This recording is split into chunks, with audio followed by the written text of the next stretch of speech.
কেউ যদি মনে করেন জেলা সম্মেলন পিছানোর জন্য কোনো ইউনিটকে বিলম্বিত করবেন, উনি বুকার রাজ্যে বসবাস করছেন। কিন্তু কেউ কেউ দিয়ে একদম জিদ করে ফেলছেন যে ওনারা নিজেরাই থাকবেন, মাঠে ময়দানে যারা ছিল, আন্দোলন সংগ্রামে ছিল, তাদেরকে বাদ দিতে হবে।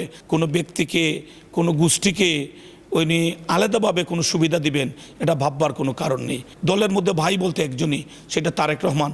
অন্য কোনো ভাই, পদ আছে ওনার গুরুত্ব আছে, পদ নাই দলে ওনার গুরুত্ব নাই। ব্যক্তির চেয়ে দল বড়, দলের চেয়ে দেশ বড়। কেউ যদি মনে করেন জেলা সম্মেলন পিছানোর জন্য কোনো ইউনিটকে বিলম্বিত করবেন, উনি বুকার রাজ্যে বসবাস করছেন। ইতিমধ্যে আমাদের দল ইতিপূর্বে বগুড়ার মতো জায়গায় 2টা ইউনিট বাদ দিয়ে আমাদের জেলা সম্মেলন হয়েছে। আমাদের দিনাজপুরের মতো জায়গায় 3টা ইউনিট বাদ দিয়ে আমাদের জেলা সম্মেলন হয়েছে। আমাদের জেলা সম্মেলনটা খুব জরুরি। আমাদের অনেক ত্যাগী সাহসী নেতৃবৃন্দ এই নেতৃত্ব দেওয়ার জন্য অধীর আগ্রহ অপেক্ষা করছেন, ভোটাররা অধীর আগ্রহে অপেক্ষা করছেন। আমরা অনুরোধ করব যে আমাদের 2টা ইউনিট যারা নিজেদের যে নিজেদের সিদ্ধান্তহীনতার কারণে তারা সম্মেলনটি সমাপ্ত করতে পারছেন না, তারা যদি করেন তাহলে তারা জেলা সম্মেলনে অংশগ্রহণ করবেন। যদি না করেন তাহলে ওনাদের জন্য জেলা সম্মেলন থেমে থাকবে না।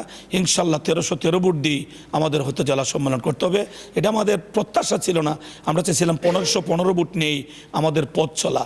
কিন্তু কেউ কেউ দিয়ে একদম জিদ করে ফেলছেন যে ওনারা নিজেরাই থাকবেন, মাঠে ময়দানে যারা ছিল, আন্দোলন সংগ্রামে ছিল, তাদেরকে বাদ দিতে হবে। জনাব তারেক রহমান সাহেব এই দায়িত্ব কোনো দিন নেবেন না, এটা নেওয়ার বিন্দুমাত্র কোনো চান্স নাই।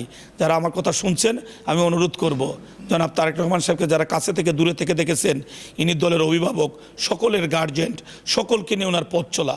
কোনো ব্যক্তিকে, কোনো গোষ্ঠীকে উনি আলাদাভাবে কোনো সুবিধা দিবেন, এটা ভাববার কোনো কারণ নেই। উনি আমাদের সকলের অভিভাবক, উনি দলের মালিক। দলের মধ্যে ভাই বলতে একজনই, সেটা তারেক রহমান। অন্য কোনো ভাই, পদ আছে ওনার গুরুত্ব আছে, পদ নাই দলে ওনার গুরুত্ব নাই। এটা বুঝলে ভালো, না বুঝলে দুঃখের শেষ নাই। ধন্যবাদ।